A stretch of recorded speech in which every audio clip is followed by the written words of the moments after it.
मेरे पति ने कुछ ना किया है, वो निर्दोष है। आप सभी को यहाँ से जाना चाहिए, वरना मैं पुलिस को फोन कर दूंगी। हाँ। अरे तेरा पति निर्दोष नहीं है, बल्कि वो तो एक नंबर का लालची, धोखेबाज और दोषी इंसान है। हाँ, जल्दी अपने पति को बाहर भेज, नहीं तो हम गांव वाले तेरे घर के अंदर घुस जाएंगे, बता रहे। हाँ अनुराधा बहन, तुम हमारे बीच में मत आओ। अपने पति रामलाल को हमारे हवाले कर दो। उसने हम गांव वालों के साथ विश्वासघात किया है, हम उसको किसी भी हालत में न छोड़ेंगे। हाँ हाँ, बाहर निकालो। हाँ, बाहर निकालो उस लालची रामलाल को। हाँ हाँ, बाहर निकालो। हाँ, बाहर निकालो, छोड़ेंगे नहीं। गांव वालों का गुस्सा देखकर अनुराधा घबरा जाती है। देखिए, हम लोग आराम से बैठकर भी तो बात कर सकते हैं ना। भगवान के लिए दया कीजिए, मेरे पति को बख्श दीजिए, उनके अलावा मेरा इस दुनिया में कोई नहीं है। गांव वालों, ये औरत ऐसे नहीं मानेगी, इसके ऊपर पत्थर फेंको। जब ये दर्द से चिल्लाएगी तो इसका पति खुद ही बाहर आ जाएगा। सभी गांव वालों ने पत्थर उठाकर अनुराधा के ऊपर फेंकना शुरू कर दिया। अनुराधा की दर्द भरी आवाज सुनकर रामलाल से रहा नहीं गया और वो बाहर आ गया। अरे अरे, रुक जाइए, रुक जाइए। आप लोगों को जो करना है वो अब मेरे साथ कीजिए। देखिए, मेरी पत्नी का इसमें कोई हाथ नहीं है, वो निर्दोष है, तो उसे छोड़ दीजिए। अरे रुक जाइए, अरे भाई साहब रुक जाओ। अरे अरे रुक जाइए भाई साहब। अरे अरे रामू, अरे श्यामू, अरे रुक जाओ। गांव वाले रामलाल और अनुराधा दोनों पर पत्थर बरसाने लगे। आखिर गांव वाले उन दोनों पर पत्थर क्यों बरसा रहे थे? इसके पीछे क्या वजह थी? वजह जानने के लिए हमें 1 साल पहले की कहानी जाननी होगी। 1 साल पहले। क्या बात है जी, आज आप बड़ा खुश लग रहे हैं। अरे खुश कैसे नहीं रहूंगा, आखिर आज हमारी शादी की सालगिरह है। अरे, आपको हमारी शादी की सालगिरह याद थी?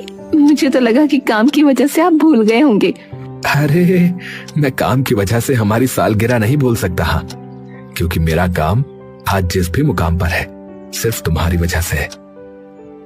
अच्छा, आंख बंद करो जरा, देखो मैं तुम्हारे लिए कुछ तोहफा लेकर आया हूँ। अरे वाह, तोहफा लाइए, जल्दी दीजिए। अरे पहले अपनी आंखें बंद तो करो भाई। हाँ, ठीक है, ये लो, अब तुम अपनी आंखें खोल सकती हो। हाँ। अरे वाह, ये साड़ी तो बहुत खूबसूरत है, आप सच में बहुत अच्छे हैं, दुनिया के सबसे अच्छे पति हैं। दोनों इस तरह से बहुत खुश थे।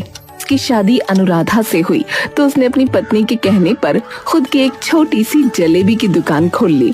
दोनों मिलकर अपनी दुकान चलाते थे। अनुराधा जलेबियां बनाती थी और रामलाल उन्हें बेचता था।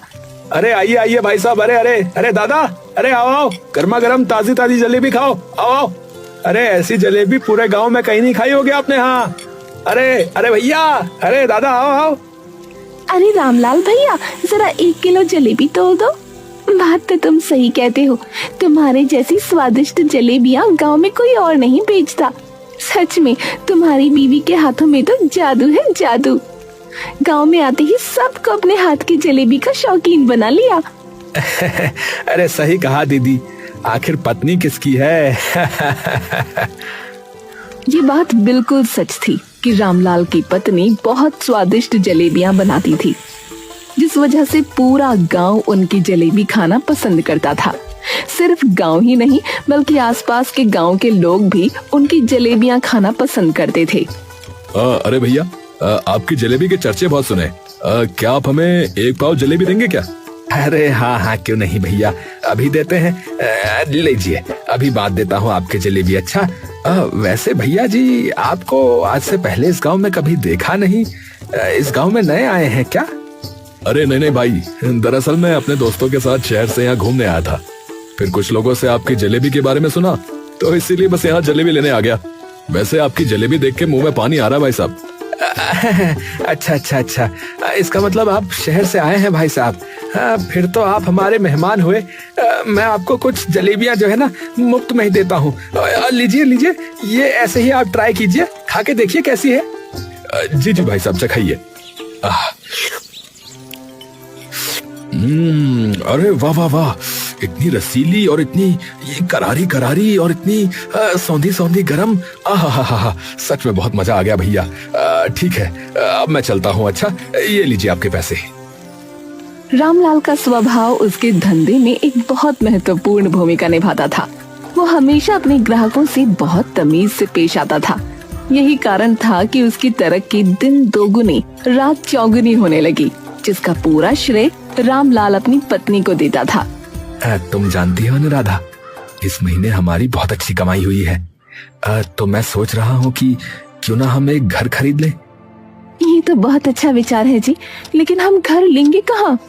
अरे वो अपने मुखिया जी के सामने वाली जमीन जो है ना, वो खाली पड़ी है। अब मैंने उसके मालिक से बात कर ली है, वो हमें अपनी जमीन बेचने को तैयार है, वो भी बहुत सही दाम पर। ये तो बहुत अच्छी बात है, लेकिन मुखिया जी के सामने वाली जमीन ठीक रहेगी क्या? मुखिया जी का मिजाज तो हम सभी को पता है। अरे तो हमें उनसे क्या मतलब होगा। मैंने देखो विचार कर लिया है, मैं वही जमीन लूंगा और जल्द ही वहां पर काम भी शुरू करवा दूंगा। हाँ, लेकिन मैंने सोचा है कि जब तक हमारा मकान बनकर तैयार नहीं हो जाता, तुम ये बात किसी को बताना मत। अच्छा? मैं समझ गई। रामलाल मुखिया के सामने वाली जमीन खरीद तो लेता है और वहाँ पर घर बनवाना शुरू कर देता है, लेकिन गांव में अभी किसी को नहीं पता था कि वो घर रामलाल बनवा रहा है।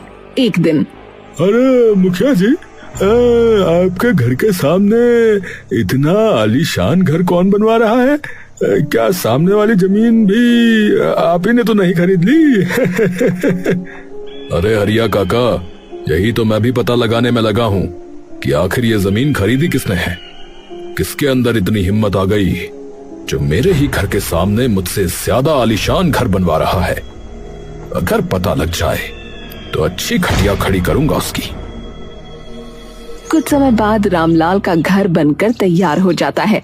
गृह प्रवेश वाले दिन पूरे गांव को पता चलता है कि वो घर रामलाल का है। क्या बात है अनुराधा, तुमने तो चोरी छुपे पूरा घर बनवा लिया, किसी को कानो कान खबर तक ना लगने दी। ऐसी बात नहीं है भाभी जी, वो दरअसल घर बनवाने में कोई अड़चन ना आए, इसलिए मैंने और मेरे पति ने गांव वालों से ये बात छुपाई थी। मुखिया को जब इस बात का पता लगता है तो वो आग बबूला हो जाता है। उस दो कौड़ी के रामलाल की इतनी हिम्मत कि उसने मेरे घर के सामने अपना एक आलीशान घर बनवा लिया। मुखिया जी, उसका घर तो सच में बहुत आलीशान है। उसके घर के आगे बुरा मत मानिएगा मालिक, अब आपका घर तो कुछ भी नहीं लगता है। शायद वो आपसे ज्यादा अमीर हो गया है मालिक। हैं? क्या कहा तूने? जलेबी वाले की तुलना तू मुझसे करता है? चाहे वो कितना भी बड़ा घर बनवा ले, रहेगा तो वो दो कौड़ी का जलेबी वाला ही ना। माफ करना मुखिया जी, छोटा मुंह बड़ी बात हो गई, लेकिन वो जलेबी वाला अब आपसे कहीं ज्यादा मशहूर और अमीर भी हो गया है मालिक। कुछ दिन, सिर्फ कुछ ही दिनों में मैंने उसे फिर से फकीर ना बना दिया ना, तो मैं भी मुखिया नहीं। चलिए जी, सब कुछ अच्छे से निपट गया। आपने मुखिया जी के यहाँ न्योता नहीं भिजवाया था क्या? कोई आया नहीं उनके यहाँ से? अरे पता नहीं क्यों नहीं आए। तुम ऐसा करो, तुम थोड़ी मिठाइयाँ पैक कर दो, मैं उन्हें घर देकर आता हूँ।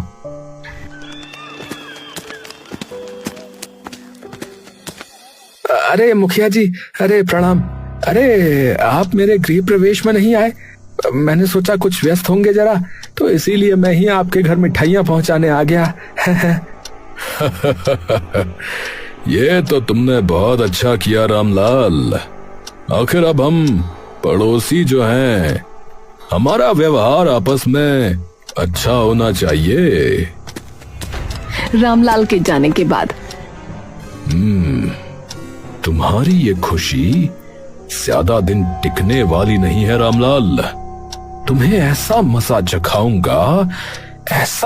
चखाऊंगा कि तुमने सोचा भी नहीं होगा। मुखिया मन ही मन रामलाल से बदला लेने की सोच लेता है। वो अपने नौकर को रामलाल की दुकान पर भेजता है। तुम समझ गए ना कि तुम्हें क्या करना है? जी जी मालिक, मैं समझ गया कि मुझे क्या करना है, और मैं ये भी समझ गया कि किसी भी हालत में अगर मैं पकड़ा गया तो मुझे आपका नाम नहीं लेना है। बहुत अच्छे, अब जाओ और अपना काम करके आओ।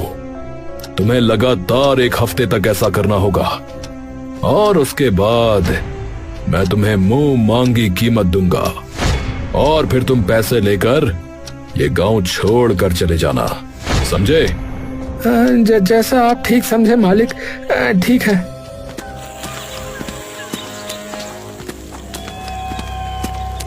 और सभी से बचकर चोरी से जलेबी बनाने की सामग्री में कुछ केमिकल मिला देता है। अरे आपको तो मैंने कहीं देखा है, याद नहीं आ रहा है ये। अरे दरअसल मैं यहाँ जलेबियाँ लेने आया था, मेरे बच्चों को जो है ना तुम्हारी जलेबी बहुत पसंद है, इसीलिए। अच्छा ऐसी बात है, ठीक है भैया, बताओ कितनी कर दूं? वो नौकर सफाई से अपना काम करके वापस आ जाता है। इसी तरह लगातार 1 हफ्ता वो ये काम करता है। गांव के काफी सारे लोग अब बीमार पड़ चुके थे। ऐसा लग रहा था जैसे गांव में कोई महामारी फैल गई हो। अरे, आपका स्वास्थ्य तो बहुत खराब है। आपने लास्ट टाइम क्या खाया था? डॉक्टर साहब, आज सुबह सुबह मेरा कुछ मीठा खाने का मन कर रहा था, तो मैंने रामलाल भैया के यहाँ की जलेबियाँ खाई थी। बड़ी अजीब बात है। पिछले 1 हफ्ते से जितने भी पेशेंट मेरे यहाँ आए हैं, सभी ने यही जवाब दिया है कि उन्होंने लास्ट टाइम जलेबियां खाई थी। तो क्या इस बीमारी का कारण जलेबी है? मुझे तो कुछ समझ में नहीं आ रहा है। अरे बहन, तुमने सुना? हमारे गांव में जो बीमारी फैल रही है वो रामलाल की जलेबी की वजह से फैल रही है। जिसने भी उसकी जलेबी खाई, आज की डेट में वो सब बीमार है। तुम सही कहती हो बहन, हम सभी को मिलकर मुखिया जी के पास जाना चाहिए। अब वही इस बात का कोई समाधान निकालेंगे। गांव के सब लोग एकजुट होकर मुखिया के घर जाते हैं। मुखिया दरवाजे पर ही खड़ा था, मानो जैसे कि वो उन्हीं का इंतजार कर रहा हो। अरे, क्या बात है, क्या बात है?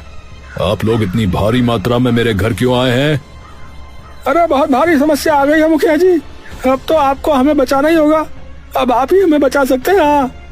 अरे पहले बताइए तो सही कि क्या बात है, और आप सब इतना घबराए हुए क्यों हैं? मुखिया जी, गांव के बहुत सारे लोग बीमार पड़ रहे हैं, ये बात तो आपने सुनी होगी। हाँ, मुझे इसकी जानकारी है, और मैं उसका कोई समाधान निकालने में लगा हुआ हूँ। दरअसल वो बीमारी रामलाल की जलेबी खाने की वजह से हुई है सभी को। क्या बात कर रहे हो? ऐसा नहीं हो सकता। तभी भीड़ में से गांव का डॉक्टर निकलकर बाहर आया। मुखिया जी, ये सभी सच कह रहे हैं। पिछले 1 हफ्ते से जितने भी मरीज मेरे हॉस्पिटल में आए हैं, सभी का कहना है कि उन्होंने लास्ट टाइम रामलाल की जलेबियां खाई थी, और सभी की रिपोर्ट में एक ही परेशानी है। ये कोई संजोग तो नहीं हो सकता। क्या मैंने रामलाल को इतना गिरा हुआ नहीं समझा था? मैं तो उसे अपने भाई की तरह मानता था। हमें उसे नहीं छोड़ना चाहिए। हम सब मिलकर उसको अब सबक सिखाएंगे। चलो। आखिरकार मुखिया यही तो चाहता था। वो गांव के लोगों को लेकर रामलाल की दुकान पर जाता है, क्योंकि रामलाल को इसका अंदेशा पहले ही हो गया था। इसीलिए वो अपनी दुकान बंद करके घर में जाकर छुप गया था। अनुराधा, घर के सभी दरवाजे और खिड़कियां बंद कर दो, हम बहुत बड़ी परेशानी में फंस गए हैं। कैसी परेशानी? आप इतना घबराए हुए क्यों हैं? अनुराधा, किसी ने हमारे साथ बहुत बड़ी चाल चली है। पूरा गांव मुझे मारने के लिए ढूंढ रहा है। लेकिन क्यों? अरे पता नहीं कैसे, लेकिन मेरी जलेबियां खाकर अचानक गांव के लोग बीमार पड़ने लगे। गांव वालों का कहना है कि पैसों के लालच में मैंने जलेबियों में मिलावट करना शुरू कर दिया था, पर सच में ऐसा नहीं है। फिर अब हम क्या करेंगे जी? फिलहाल छुपने के अलावा हमारे पास कोई दूसरा रास्ता नहीं है। तभी अचानक से गांव वाले रामलाल का दरवाजा पीटने लगते हैं। आप यहीं रहिए, मैं गांव वालों को समझा कर आती हूँ। मुझे यकीन है वो मेरी बात का यकीन जरूर करेंगे। अनुराधा बाहर जाती है और गांव वाले उसकी एक नहीं सुनते, बल्कि उसके ऊपर पत्थर बरसाने लगते हैं। अपनी बीवी को बचाने के लिए रामलाल को घर के बाहर आना ही पड़ता है। गांव वाले उसे पीट पीट कर पुलिस के हवाले कर देते हैं। इंस्पेक्टर साहब, मेरे पति की कोई गलती नहीं है। मेरे पति बहुत ईमानदार आदमी है, वो पैसों के लालची हो ही नहीं सकते। मुखिया जी, मैं आपके हाथ जोड़ती हूँ, हमें बस एक मौका दे दीजिए। मेरे गांव में गलती करने वालों को ऐसी ही सजा मिलती है। अगर तुझे अपनी जान प्यारी है तो इस गांव से निकल जा, वरना तेरे साथ तेरे पति से भी ज्यादा बुरा होगा, समझी? रामलाल को इंस्पेक्टर जेल में ले जाता है। दूसरी तरफ अनुराधा को गांव से निकाल दिया जाता है। वाह मुखिया जी वाह, आपका तो कोई जवाब ही नहीं है। वैसे अगर मेरे पैसे मुझे मिल जाते मुखिया जी तो अच्छा होता, फिर मैं चला जाता। क्या कहा तूने? इस छोटे से काम के लिए तुझे अब पैसे चाहिए हैं? लेकिन मालिक, आपने ही तो कहा था कि आप मुझे ढेर सारे पैसे देंगे। अरे तो तूने क्या मेरी बातों को सच मान लिया क्या? हैं? अरे भाई अतरंगी और बजरंगी, अरे जरा इसकी सेवा तो करो थोड़ी। मुखिया अपने आदमियों से कहकर उस नौकर की बहुत पिटाई करवाता है। इसको इतना मारो कि ये किसी को कुछ बोलने लायक ना बचे, समझे? पैसे चाहिए। किसी तरह जान बचाकर वो नौकर गांव से बाहर भाग जाता है। गांव के बाहर उसकी मुलाकात अनुराधा से होती है। अरे आप ठीक तो है ना? आपकी इतनी बुरी हालत किसने की? जरा ठहरिए भैया, मैं आपके घावों को साफ कर देती हूँ, वरना इनमें इन्फेक्शन हो जाएगा।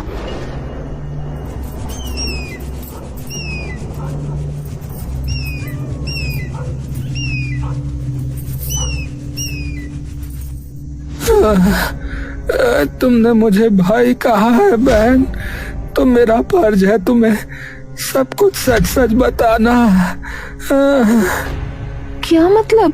क्या आप मुझे जानते हैं? हाँ बहन, मैं तुम्हें अच्छे से जानता हूँ। आज तुम्हारी ये हालत मेरी ही वजह से है।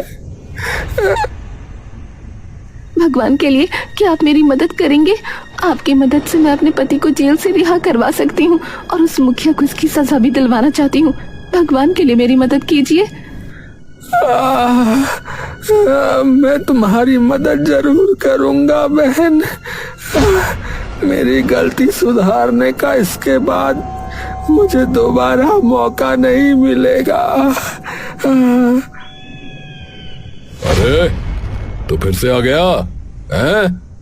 लगता है तुझे अपनी जान प्यारी नहीं है। मैं यहाँ अपनी गलती सुधारने आया हूँ मुखिया। हाँ, मैं तुझे कहीं का नहीं छोड़ूंगा। तूने किसी का घर उजाड़ा है, समझे? क्या कहा? कहीं का नहीं छोड़ूंगा? अरे देखो तो जरा, कौन बोल रहा है? जिसने खुद मेरे कहने पर रामलाल की जलेबियों के सामान में जाकर केमिकल मिलाया था, वो बोल रहा है। हाँ मिलाया था, लेकिन आपने पूरी चाल चली जिससे रामलाल गुनहगार साबित हो सके और वो अपना आलीशान घर छोड़कर चला जाए ताकि आप इस घर पर कब्जा कर सको, इसीलिए मिलाया था। हाँ सही कहा, क्योंकि इस गांव में मुझसे ज्यादा अमीर कोई नहीं हो सकता, समझा? अगर गांव के लोग पैसे वाले होने लगेंगे तो इस गांव पर मेरा राज कैसे चलेगा रे? इस गांव का सिर्फ एक ही मुखिया था और वो मैं हूं, और हमेशा मैं ही इस गांव का मुखिया रहूंगा, समझा? मुखिया की सारी बातें अनुराधा अपने मोबाइल में रिकॉर्ड कर रही थी।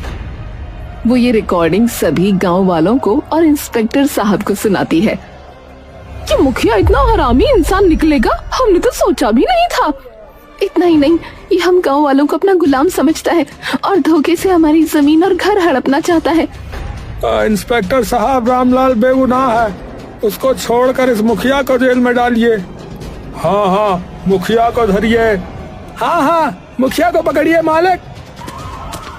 इंस्पेक्टर रामलाल को रिहा कर देता है।